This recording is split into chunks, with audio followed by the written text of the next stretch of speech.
Cầm ra tay vô từng cao mà. Lâu vậy. Lâu con vịnh. Nhà đàn chi lựa đánh nhau này. Đánh cái ba nhồi pan nó đánh ôi vậy. Ở đây này em á. Thôi mưa tì. Ôi trời ơi.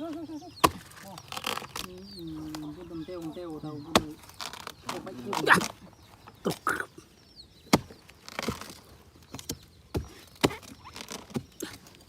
Xua làm lên ba xua ra. Bao nhiêu rồi? Bắt ở gạc. Rồi nó phá hà cha luôn. Này đây lên hết này. Ôi chú ạ xôn thôi anh ơi. Số bộ ở đây cơ, số bộ ở đâu? Bé ở lý luôn. Rồi ngoài ngoài. Vô. Tôi đây. Anh ơi. Ok, đây tôi số bộ đây đi.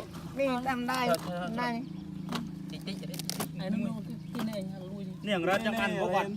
Ran. Nó lo chênh vậy. Ê cái này đây. Thôi. Nó bẹ lại rừng núi nói rừng. Ê bẹ biết này. Thôi ôi chừng yên ra. Anh thích nhà trên trong. Đi đi. Kia, em bơ mơ. Ui, no. Tốt. Đạch cả ba tiên luôn.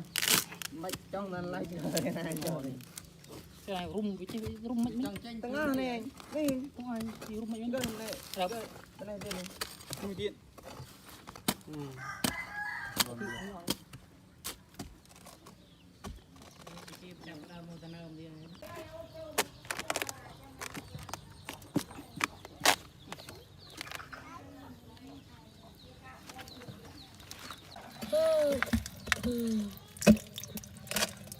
Bẹ o.